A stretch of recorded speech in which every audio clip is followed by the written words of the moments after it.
Hey everyone, welcome to ADHD Founders. We are three ADHDers who happen to be founders and just navigating life and work and sharing tips that we have, but also helping each other. So welcome. And I was asking Jesse how his written system was going for staying on top of things, and he had bad news.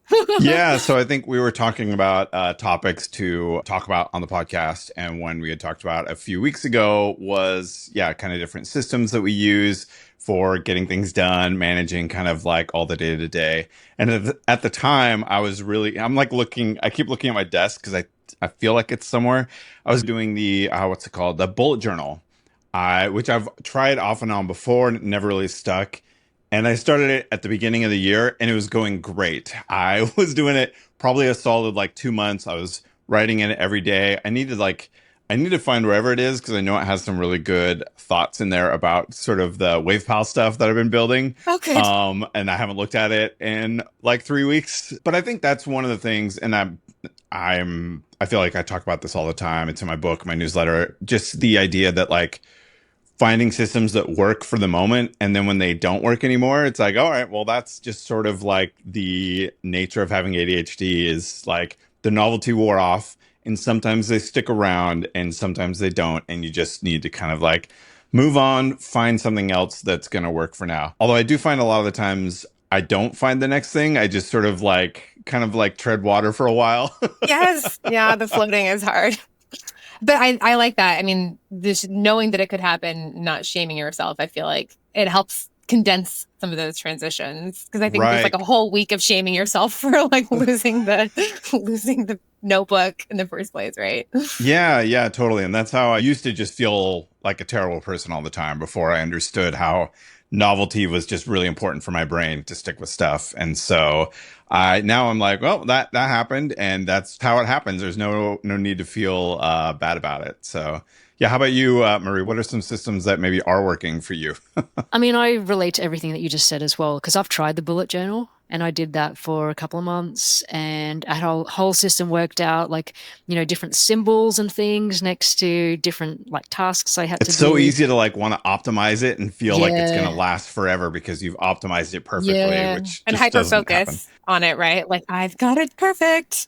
Well, I think that gives me a lot of dopamine, like creating the system itself. Like I also set up Notion and I had a really complicated kind of Notion system that was actually really good if I had stuck to it. But it was too complicated to stick to it. But it kind of covered everything. And I was really proud of myself that I created the system, but that's not what makes a system great. Like, what makes a system great is if you actually use the system. It can be simple, but as long as you use it. So I think well, at least me, I was going to say a lot of ADHD is, but definitely me, like I get carried away in the creation part and maybe less on the using part. And so I'm trying to find like the balance there. But I do think it's important to kind of bounce between different systems. Like if you lose interest in it or it's not working, it's okay to stop and try something else as long as you're using it. So I've tried everything. Yeah, Notion, use like this other list called TickTick. I obviously use my own product, Llama Life, but that's more for the focus part, less on the organization part. Done the bullet journal. I use my calendar a lot, Google Calendar. That's the one thing that's stuck, Google Calendar. I can't live without Google Calendar, and I've got a really good routine. Like I check it every morning. That helps, like knowing what's going on and stuff. Do you have anything that reminds you to check in, or is it just really locked in? Like, is it you do something else and then you do the calendar, or how does that No, work for for you? me, it's really locked in because when I start my day, like I don't even know what's going on. Like at the end of the day and the start of the day, I always check it because otherwise I just don't know. Do you schedule in like focus time, or do you like write the solo things in, or more just For the meetings? calendar, oh no, solo things as well. Like just, Yeah. yeah, just like I write in stuff that's going on for me and stuff that's going on for my friends as well. So I remember to ask them or follow up with them about something. Like, so when I put in something for me, like say it's, go to the doctor or whatever, I'll put that in. But if I put it in for my friends, I'll put like a dash in front, like just like the hyphen sort of thing. So I know that that's not for me. Like it doesn't relate to me and that's just someone else's thing. But I want to know about it and I want to know that it's happening, but I don't it's not my thing to worry about. Yeah, that's so interesting. Do you have it like in a separate calendar so it's a different color, or you just One use calendar, one man. calendar with the Yeah, dash if you thing? have too many calendars, that's a recipe for disaster. Oh, I have like 20. I agree. It's a giant Yeah, yeah. mess. It's a nightmare. Yeah, I have a family one because Yeah. kind of I need it, but it's hard. I haven't had success with the solo scheduling. I just don't, I blow it off too easily. And so I think it maybe then creates some shame cycles for me. But I do depend on my Google Calendar a lot. And I think the one thing I've been really, really consistent with over multiple years is if it's a meeting, I put in capital letters like MTG colon. So it's like when I see that pop up, I'm like, okay, I actually need to look at this. Or if it's a doctor's appointment, I always put APPT colon really big. And then I always book it for 30 minutes before the appointment. Those at least have given me more comfort that I'm not going to flake on other people, which is like my worst fear. The other thing also, you just reminded me, so with the capital letters, the other thing I do is like, say there's a bill that's due. So I'll put in the date that it's due, or actually sometimes I put it in like a few days earlier. And then once I've paid it, I actually go in and edit the calendar entry again. And in front of it, I put in big capital letters, paid. Because sometimes I'll go back and I'll be like, did I pay that? Did I do that? Like, Smart. and so I always mark that it's actually paid. Because sometimes I doubt myself because I'll just forget, did I do it? If I'm chatting with a friend and we're talking about getting together on some date, like I'll actually put it in my calendar as well. And I'll put a question mark at the end. So it's like, maybe this is happening and I know like I need to go, like it's not confirmed yet, but at least I've put it in so I don't schedule something else. So yeah, every little thing that requires some kind of date, I've got it into a really good habit of just like, I'm just going to put it in the calendar. And yeah, question mark if it's not confirmed, a dash in front if it's something I want to remember, but it's not about me, it's about someone else. And then you are the owner of the calendar for this podcast, which is helpful because because I would be a horrible owner for it. I'm bad at moving things. Like when we're like, oh, let's meet here this time instead. I'm like, we all know. I don't need to move it. Like I just don't. So I'm glad you have that job. Yeah, it's interesting that you really are kind of like hacking the calendar to do a lot more than just like your normal event sort of stuff. I'm curious, do you use any like other apps other than just like the native Google Calendar on the web? Yeah, I use like reminder apps. So right now I'm using I bounce between Android and iOS, so it depends which phone I'm using at the time. Whichever phone like is calling you in the moment, you kind of switch to that what can side. I say? I love variety. Like, like I love both. They're slightly different systems, both of them.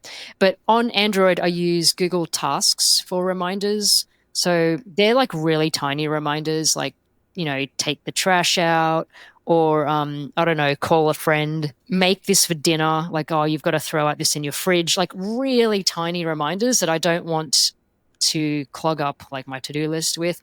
And that's been pretty helpful because you can snooze them and they come back. So that's Android. On iOS, I use another app. It's called Due, D-U-E. Due?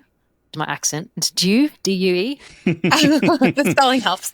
And I think Jesse, you use that as well, right? Yeah, I still use it. It's just as far as like reminders that like annoy you until you do the thing, there's just nothing better. For me, I just have the solid rule of I never, ever, ever, ever say that I've done something until it's fully done. So if I'm like taking out the trash and like taking the trash to the curb, that I have to do like once a week, and my reminder comes up and says, hey, take the trash to the curb, I will snooze it until all the stuff is on the curb. And then when it pops up again, then I'll say done, because that's sort of like my golden rule so that I always remember to like do those things. And I'm very like, I'm very protective of that app, of like not adding too much to it, because I know that at some point, if it gets overwhelming, then it's all noise. And then I'm going to forget these really important things that I can't forget, like taking the trash to the curb. That's like one of my big ones. And so because I've sort of made it like, like a holy space for reminders, that's allowed it to be effective for me for years, which has been really good. I do have a couple things in there. Like I have one, I have a reminder in there that's like set to remind me in like 3 years to renew my driver's license. Because I know that's like I won't mark it as done, and so it'll keep bugging me so that I don't end up with an expired license again, which I have had that issue multiple times in the past. So with the multiple apps, part of the reason I ask, so I've worked in with calendars before, and like my previous job, I worked on a calendar app for a long time there, like a web app that happened to be a calendar that I worked on a lot. And one of the most annoying things in the world is how syncing with like anything with calendars just like takes like a year for some reason. Like you'll make a change and sometimes it'll be like, I don't know, check back in 3 hours, still in like 2025. And one, I wonder, are reminders kind of the same? Because I don't really use calendar reminders. Do they similarly have kind of those sync issues? And two, I guess I'm just like, why is that still the case? Like I'm just ranting to the universe. Like, why are calendars still so bad at syncing, whereas like everything else is like pretty snappy? It just feels like calendars are awful. Yes, I've noticed the same thing. I think Google Calendar syncs once a day because I have another to-do list app that I'm using. And if I make a change, those changes in Google Calendar don't show up until the next day, which is super annoying. And funny enough, for Llama Life, a lot of people have asked for calendar integration, and I'm looking at it, but I'm also worried, like, if it doesn't sync, like what's going to happen? Because people are relying on it. Because they're saying to me they don't want to miss a meeting, and they just want to use Llama Life for the day. They don't want to look at anything else once they've set up their list, and they want to focus and work through it. But they want the meetings in there, and I'm like, but what happens if it doesn't get pulled in? And I'm like, Or a meeting gets rescheduled. Yeah. I'll definitely say we had some of that integration at my last company with the calendar stuff. And it was a support nightmare. Our support request went way up, and it was all stuff that we had no You control know, over. It was control. just like Yeah. the random yeah. calendar sync issues. You're like, I'm just going to ping Google and just, I'm sure they'll get right back to me on this. Yeah, exactly. We have it for Shelpful, but it's a very, like, we kind of just dipped our toe in it, and people can do a read integration. So it's a read only of their calendar, and we run it at night, and basically in the morning they get like, hey, here's what's on your calendar today, or like just kind of as they're planning their day, they just get a quick drop of like, hey, here's what your day looks like. So we haven't had much of an issue because that's less of a real time thing. But wait. So you're running it, like you're requesting it and getting it when you want it? We use the Google Calendar Read API. Okay. So there's a read and there's a write, right? So we don't write any events. Members can't like say, add this to my calendar to Shelpful, and it adds. That's not a feature right now. But yeah, read felt like easier and lower risk for support. So that's why we went with that. And I haven't, and people can ask, they can ask what's on my calendar. They can proactively ask. And then our the AI buddy they chat with takes their calendar into account with each message it sends. So it'll be like, if it's supposed to remind you to drink water, it'll be like, hey, after your meeting, can you grab water? Because it knows you're in a meeting right now. So just kind of calendar aware is how we like to put it, which is it taps the API less, I think, Jesse, because I think, like, from your example, we don't need it to be super tight. Right. Whereas if you're doing it with like reminders and things like that, like people want to be like, done, like get it out of here. Or leave for this appointment. I mean, you're screwed. Right? Yeah. And some people use those reminder apps for medication as well. Yeah. And like, you don't want to mess with that. Like if you're late reminding someone to take their medication, I mean, the implications could be huge. It's a bad look. Yeah. It's something we worry about. People use Shuffle for medication a lot. So obviously I use my own product as well, so we don't need to talk about that. But I feel like my systems that I've adhered to best over months and years have been more the life ones, because that's what sucks for me. I feel like work, I get the stuff done. Because I think kind of that's where the passion is, and I can get hyper focused with work. But like my life is where everything falls apart. And so that's where, like, I'm really proud of this. I have this laundry system that freaking transformed my life. I love it so much. Okay, I need this. So here's, in a nutshell, I sat down and thought, or I was doing laundry, and I was like, I'm really going to pay attention to each step and see what is causing me pain. Because like I had just kind of been thinking, like, I hate laundry as an amorphous thing. So I paid attention to it. So for me, the sorting and folding and putting away, the last steps, which could be like a month. The putting away could drag out a month, I'll be honest. Because once you have the clean clothes, you just pick them out of the basket. That's what I'm doing right now. So I was like, how can I make those shorter? So I basically took the floor drobe, which is when you throw your clothes on the floor, and instead of putting clothes in a hamper or on the floor, I have dedicated dirty bins for each category. And I started with just one category, socks. So every time I took my socks off, I put them in a dirty sock bin because I also had a problem of losing socks. Like I never knew where they were. So I was like, I want to control this laundry. And so essentially, now that I've expanded it, I only wash the category I need. So I just moved one out this morning. I was out of workout leggings. Just take that basket out of the dirty leggings that I've already sorted, wash that only. I'll sometimes throw a towel in with it or something, just bulk up the load. And then I dry it and then I don't fold it. So I unless I have to, like workout leggings, you don't need to fold. So I just dump them back into the basket and then they become the clean bin and I keep the clean and dirty like side by side. So sorting dirty laundry instead of clean laundry, I feel like is the best way to summarize it. So what do you do with the half-worn clothes? Because like for me, half-worn clothes, and there are a lot of them, especially, like jackets and stuff and jeans. Yeah. They just go on my chair. I have this nice, I have a nice chair in my bedroom, which I cannot use to sit on because it's always got clothes on it. Yeah. It's your midpoint clothes chair. Yeah. I actually don't think there's anything wrong with that.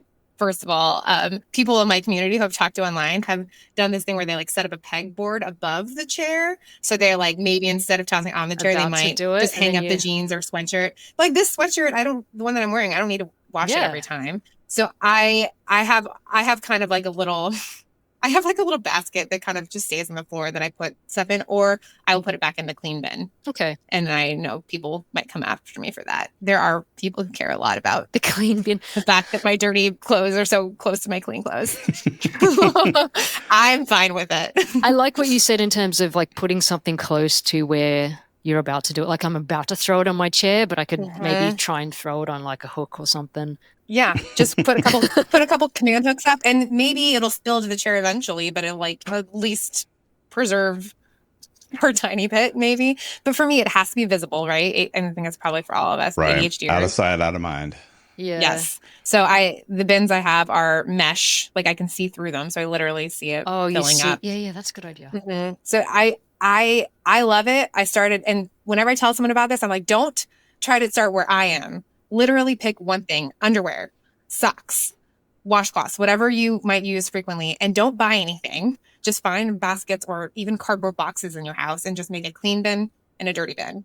And then that's a good way to that tiny little thing there, the don't buy anything. That is such good advice because it's such a trap with any of these like optimization systems where like I was talking about the bullet journal, my instinct is to be like, well, I got to buy the 3 best ones and a new pen and like all the things. And, like I want to buy all this stuff because it's going to be the perfect system. I researched like what paper is the best and like which journal is the best. And then, I got a new pen as well. Like this is a really got like Japanese, like really good reviews. Like this pen is like super fantastic, nice to write with. And I'm like, I want that one. I got to make sure the paper's archival quality so that someone can still read it in 70 years. Oh my, it's like, take my money, right? Like this is going to change my life. Yeah. Here you go. So I feel like it's so important. And actually, I think maybe that's the tip I would give generally, even if my laundry system doesn't resonate with you, is like trying to think if there's a way you could do it for free. Just a way you could try it for free before you like dive full into a system. Because you hear people's systems, like if you're on social media, like that's brilliant, I'm going to buy those bins. No, the bins actually aren't the thing that solved it. It was me. I started with them just laid on my floor before I emptied my shelves to make it this wall of clean dirty. I just had a bucket on the floor, 2 buckets, 1, 2, and that was it. It's the system. Have you all heard the TikTok video with like the laundry song or whatever? Yes. Where it's like, yes. No. It's like washing 40 minutes, drying 60 minutes, putting away 7 to 10 business days. Yeah. And it like drags and it kind of like drops the beat. Yeah. It's so good. I use that audio on a post. Have you 'cause I guys love seen, this. Star Wars, like Kylo Ren? There's like a Kylo Ren meme and it's about laundry and he goes like, I know what I have to do, but I don't have the strength to do it. And he's like crying So good. and then people are using that for the laundry, like putting your laundry away. Yes. It is the worst. Like it actually, I would have anxiety about doing it. And then I have a giant hamper. Yeah. So it's like, it's so intimidating and actually physically heavy and like hard to move. It was one of those things like, this is the thing that sucks the most about my life. So I'm going to like really try to think. I like what you said earlier, Sharon, about the folding. Like, so I don't fold my laundry now either, because it's friction for me. And I figure it's better to not fold and sort of put it away than not put it away at all. And so I just, kind of happy with that compromise now. Like I just don't Come fold. at me for it. I'm happy. Yeah. I buy, and socks are the easiest like place to start with this. Just buy one. All black?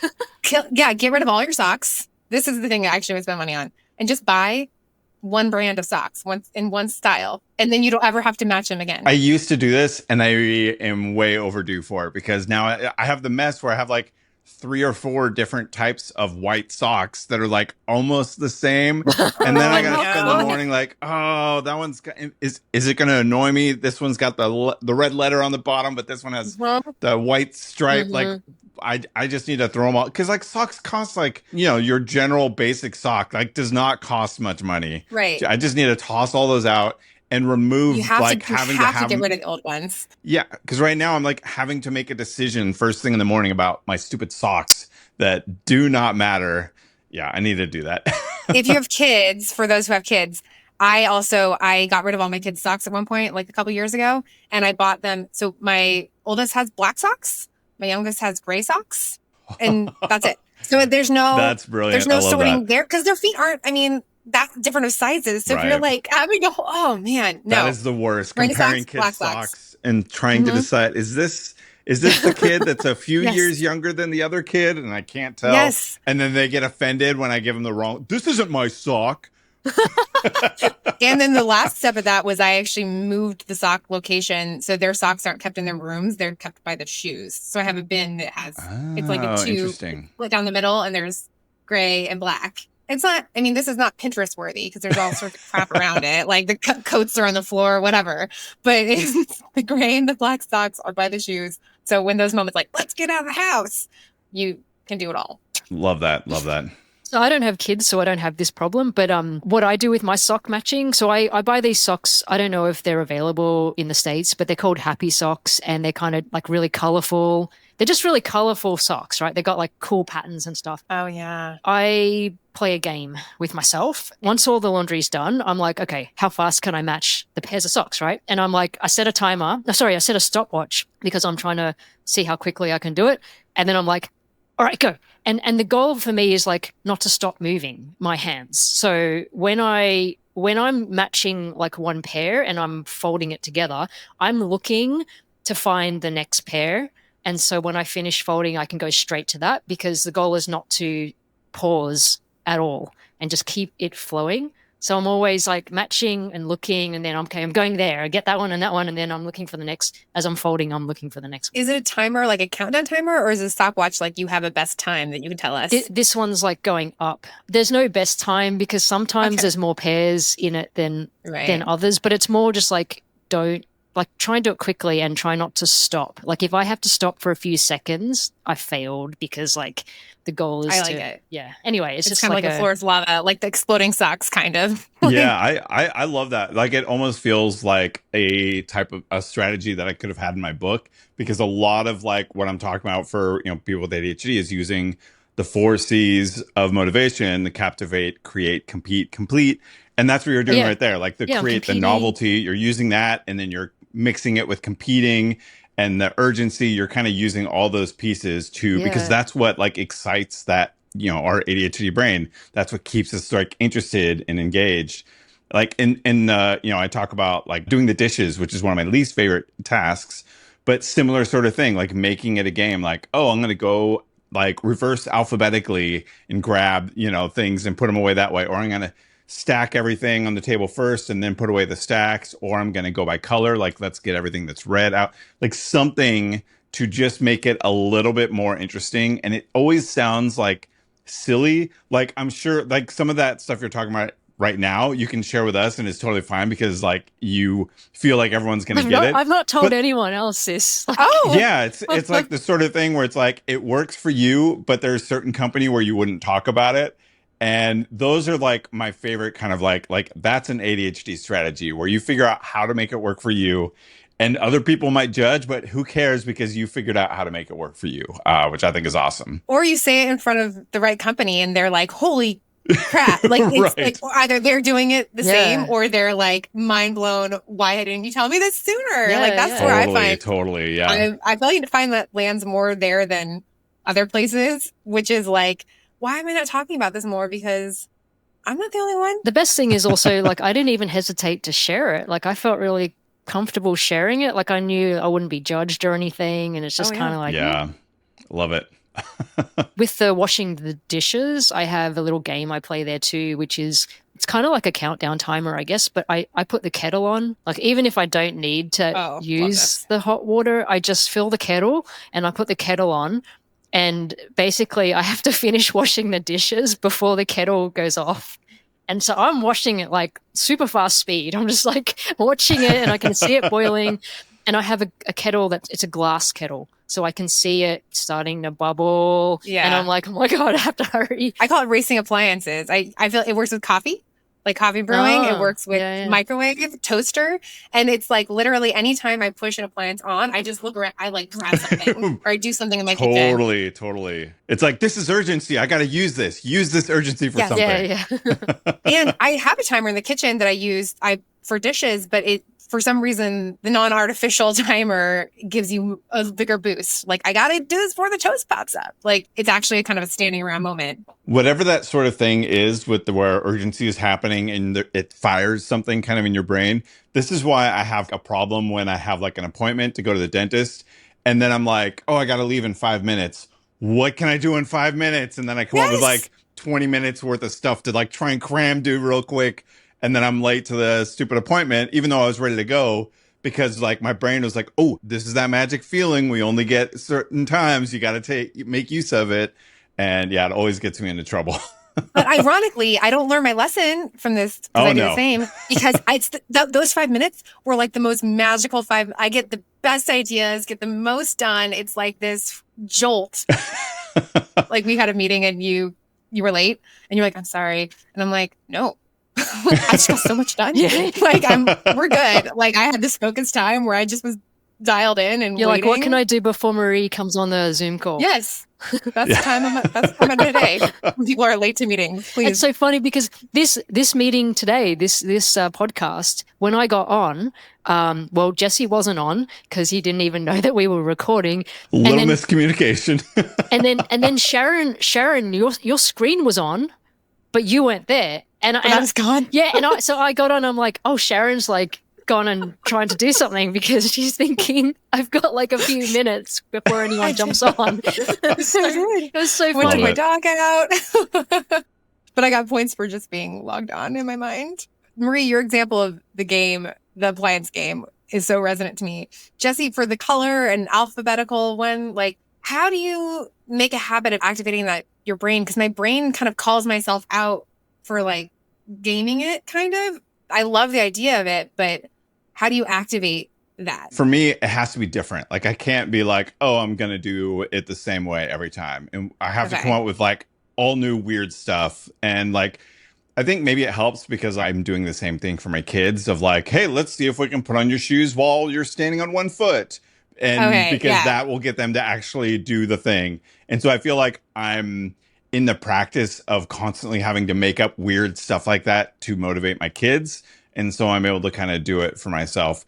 There is that like tricky line though. It's kind of like making up a deadline. If it's not a real deadline, it's not going to be like effective. Like it has to be some sort of like actual deadline. And I ran into this when like writing my book where I would try to give myself a deadline and then I'd blow right past it because there's no consequence. There's no reason to really do it. So I had to give myself deadlines that were real like announcing to beta readers, like, hey, my book is going out on this date, and knowing that what I had currently written, I didn't want anybody to see yet. And so that forced me, like, this is a real deadline, and I have to work on the book so that it's not embarrassing when I send the like half done mess that I currently have. Oh my gosh, that's such a good reminder. Because that is a system. Like actually putting yourself out there before you're ready to go out there is a system. I just did it with this course I'm working on. It's not done. And I was kind of not wanting to finish it or not. I made a course on NFC tags because that's something I love, like automating my life. So I just put out on a story like, hey, I'm going to work on this course. Let me know if you want to know when I launch it. And it got like so many replies. It was crazy, like more replies than any story I've ever posted. So I was like, okay, cool. I'll finish it now. Nice. Like it was, I think that sometimes just you need it's the deadline, but also like just even the littlest bit of feedback, like that someone is waiting for it, you know? Yeah, absolutely. And it's the consequence as well, like the consequence of failing so publicly because you've let everybody know you're going to do this thing by this date. But I say that in a positive way. I respond to that really well. Like if I put myself out there and I say I'm going to do this, I feel like I need to do it versus keeping it all private, which is one reason why I build in public. So sometimes I'll put stuff on X and I'll say, hey, I'm working on this feature. It's going to launch next week. That gives me a lot of motivation to do it. Which actually reminds me of, I didn't always have this community that could hold me accountable. Like when I was first starting Shelpful, I was kind of looking what else was out there, like just in terms of accountability. And what exists right now is just people shouting into the internet, like on random Reddit threads, like, anybody want to be my buddy? Anyone want to hold me to this? And because people don't, I mean, sometimes your family doesn't kind of work for this. And it's hard. Like, yeah, now I've posted a lot and I have a community now that like maybe one or two people will be like, yeah, I want that. But I didn't always have that. And so sometimes you do have to, like, I think finding like-minded people and being able to lean on them. Like if you find other entrepreneurs or other ADHDers and just be like, please ask me about this. I will ask you about something. And just like earnestly asking if you don't have other resources, I think can help too. Yeah. And it's really funny because I can keep other people accountable, but it's hard to keep myself accountable. So like, Sharon, if you ask me like, oh, can you check in with me in like 1 hour to see if I've done this thing? I am so reliable. Like I will be the one. I will do it and I will be spot on time. But if you ask me to do that for myself, can't do it. 100%. Yeah, that's the problem. Yeah. Where it's like, I'm so dependable. I care so much about other people getting things done and taking care of themselves. But if it's about me, nothing. That's like the whole problem. I've been like on a crusade to solve. And it's hard because accountability is innately like you want it, like a community. And real people are the best type of accountability. And so trying to do AI has been kind of the experiment, but like, you know, there's a line and it's hard. But yeah, that system, Jesse, of like, if I need it, I'm going to put it out there somewhere, I feel like is just a good habit to build into. And actually you guys you were like, hey, do you want to go? Are you going to this conference? I'm like, oh yeah, maybe. I finally was like, yes. And now I set that as the deadline for like our first demo of the app to be able to, so I can like show people what I'm working on. And so we just have sprinted through so much development because it helped us all. And so like, yeah, in a startup, no one's banging on your door asking for your next thing. So you have to like find things. Yeah, I had two things I wanted to mention real quick. Another one of those like public accountability things that I used to do. I used to call it like talk-driven development, where I would basically propose a talk to a tech conference. And then when it got accepted, it was about a topic I didn't actually know how to do. And so then I had to learn how to do the thing. And I did that several times and I learned all sorts of like really complicated like tech things and coding things that I didn't previously know, because that pressure of like, not only do I have to learn this, but I have to learn this enough to talk about it for an hour on stage and help other people learn about it. And that was like super, and that was actually, I really started doing that before I knew I had ADHD. And so that was just kind of one of those like, I don't know, I'm trying to cope with what works with my brain, and this seems to help me do that. And so I ended up giving like, I don't know, like 10 talks or something like that, just like learning all these new things because I was forced to. That's so cool. And also like you honing your public speaking in the meantime. So it worked out. Radio voice. It was it was one of those things that was born out of seeing, I saw 3 talks in a row and all of them like were just awful. And I remember thinking after the third one, I've never given a talk, but if I just spent like an hour prepping, I could probably do a better job than those three talks that I saw. It was one of those conferences where there's like so many talks happening at the same time. Like the bar was pretty low to get in there, but it was just like, if I prepared, I could do a better talk than that, I bet. And then that helped me get that experience by kind of doing the stuff. The other thing I wanted to mention that helped me remember this idea when I had it like 10 minutes ago was something Marie mentioned before the show. And that's a lot of times when you're like having a conversation, or if you're like at work in a meeting, or if you're on a podcast and a lot of people are sharing their like really good ideas, you'll have something you want to say and you don't want to forget it. And a really simple trick that I've used, that I've been using this for a long time, that really helps me remember, is I literally like hold my hand out and I look at one of my fingers and I assign the topic to that finger. So I looked at one finger and I said talk driven development. And then I looked at the other finger and I thought like finger reminder. And then I kind of hold that in my hand. So I kind of have like two fingers folded over, knowing that I've sort of like stored two memories there that I'm going to pull later. I don't know if either of you have read the book Moonwalking with Einstein, I think it might be called, which is a weird title. It's all about like the memory championships and like this journalist that was like learning about how people use different tricks to remember things. It would be stuff like assigning really weird qualities to something. So instead of trying to remember that this was, I don't remember a great example, but like instead of trying to remember that, oh, Einstein did this thing, you would think of something like, oh, Einstein was jumping on a pogo stick and then he bumped into the lamp, which fell over and caused this thing. And you'd use that to like remember something by making it a little bit more odd. So then it like sticks to your brain more. Novel, or like like how stories stick in your brain better than like a number. Yeah, that makes exactly. sense. And so that's like not what I'm not imagining a big thing for like a finger, because I'm only having to remember it for like a few minutes. Yes. Whereas a lot of that stuff with like the Moonwalking with Einstein is like, how do I remember this like 5 years from now? Or how do I remember this and 70 other details like all at the same time? But for me, just like 2 or 3 fingers is really helpful for remembering those topics. And I have one sort of variation on that, which I think I learned from you as well, Jesse, is I do the one finger thing. Like if so my house has got 2 levels, and sometimes I'll be walking up, I'll go, I need to go upstairs to go grab this item. And so I'll be walking up the stairs and I'll literally, I'm sure I got this from you, Jesse. I put my finger out in front of my face, because you don't normally walk around like with your finger in front of your face, right? So it's kind of an odd thing and you can't not see it. And so I'll do that and I'll go, okay, this is to go pick up this thing I need. And I'll walk up the stairs and it never fails me. I go in, I get the thing and I'm good, and I go down. But if I don't do that, I'll walk up the stairs, I'll go, oh, that thing's out of place. I need to go fix that. And then I'll see something else, go, oh, shit, I need to put that away. Or I'll look at my phone and then I'll look at my phone, do something, and then I'll walk back downstairs. I'm like, oh, wait, what was I doing? Why did I go upstairs? What did I go upstairs for? And my memory's like so bad. And, no, it's not. That's ADHD. Yeah. All of us do. That's such a good idea, you guys. I've never heard this before.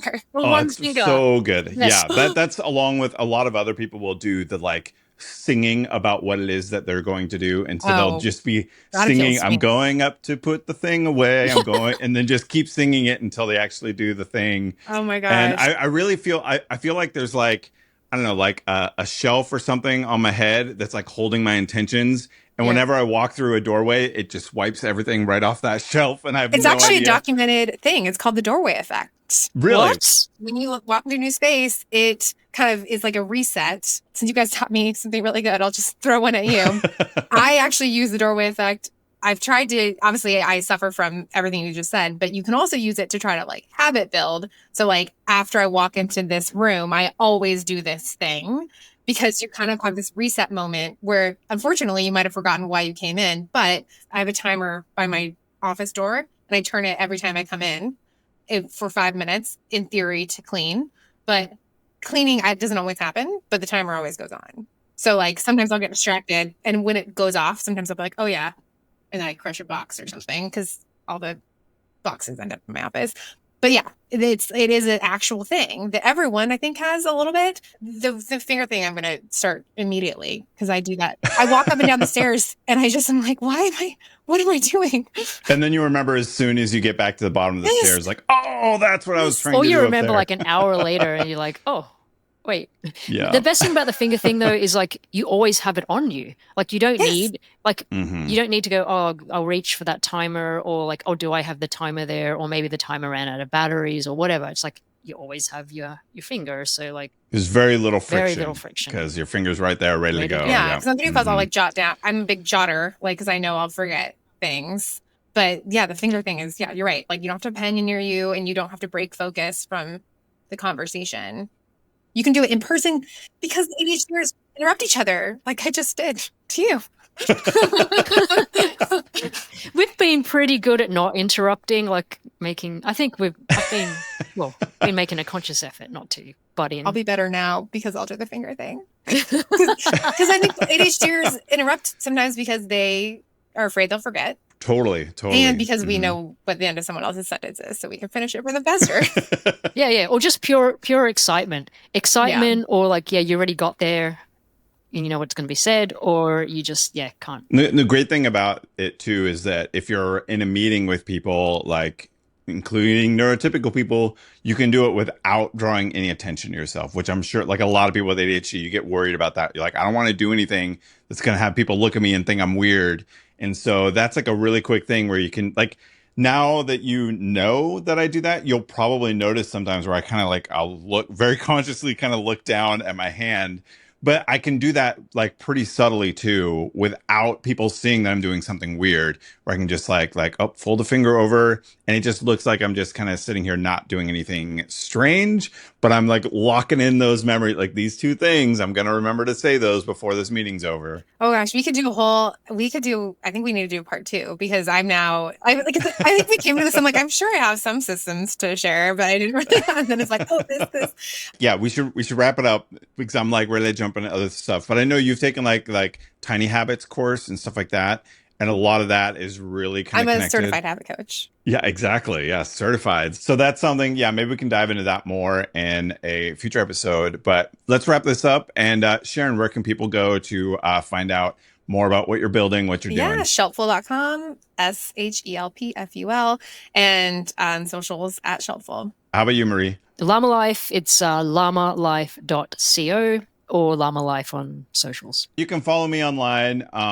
My newsletter is at extrafocus.com. If you want to sign up for the waitlist for WavePal, that's at WavePal, which is WAVEPAL. I've never spelled that out, I think, .app. And you can follow me online at ADHD Jesse for all the socials. Thanks, everybody.